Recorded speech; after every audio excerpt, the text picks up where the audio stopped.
Hello. So today we're going to be discussing the 10th chapter of Aristotle's Art of Rhetoric.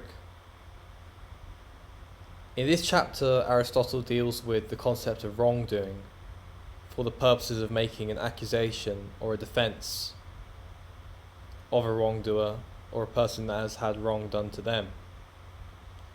Aristotle defines wrongdoing as an injury committed voluntarily by a person, an injury being something that is contrary to general law, so the written laws that govern that person, or the unwritten laws or natural laws that most reasonable people can agree on. And that wrongdoing can be deliberate and intended, or it can be something that is done voluntarily, but the harm was not intentional.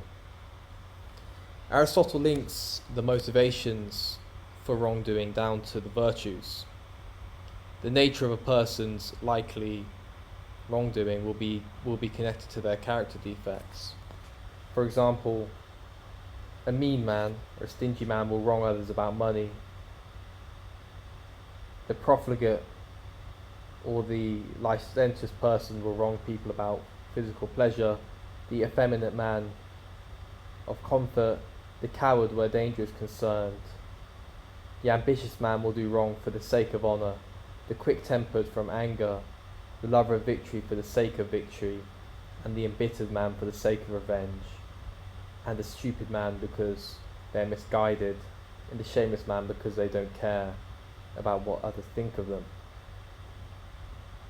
So by making a character assessment of an individual, you can therefore make an inference from their character as to the likely wrong that they would commit in the context of an accusation and in the context of defense. If someone is accused of doing wrong, you could say that that wrong isn't in comport with their character. It doesn't align with their character, and of course you would give examples of what their character is and proof of what you think their character to be. Aristotle has 7 causes for actions, right or wrong. These causes are chance, nature, compulsion, habit, reasoning, anger, or appetite. Chance is just probability or randomness. Nature is something that happens with a fixed regularity. It's either constantly happening or happens at regular intervals. Compulsion is something that someone does of their own agency, but under duress or under the coercion of an external force. Habit is something that someone has learned to do habitually through repetition. Reasoning is an action someone does because they deem it to be useful as an end in itself or as a means of attaining something useful to them.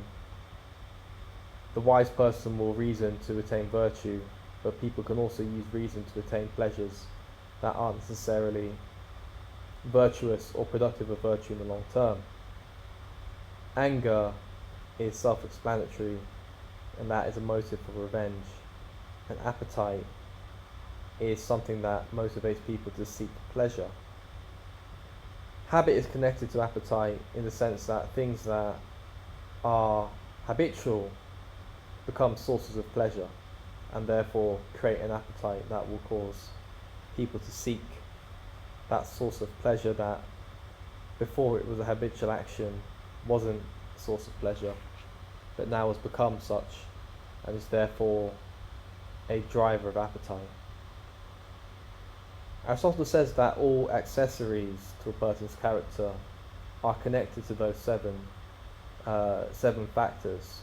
For example, a person's age, their gender, their emotions, and so forth. They will connect to one of those factors. So a young person, for example, may have a greater appetite, or may be disposed to anger compared to someone who's very, very elderly. So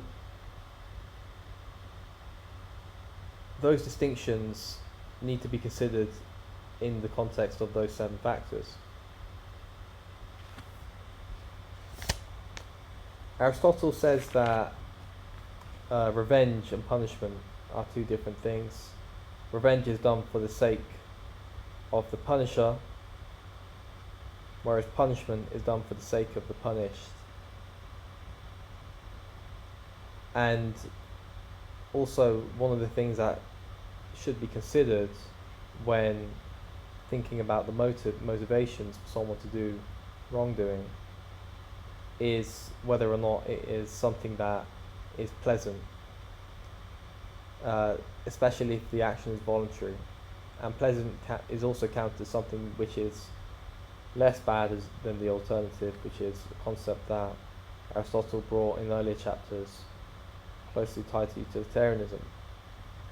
So that concludes the 10th chapter on the causes of wrongdoing, or the motivations for wrongdoing.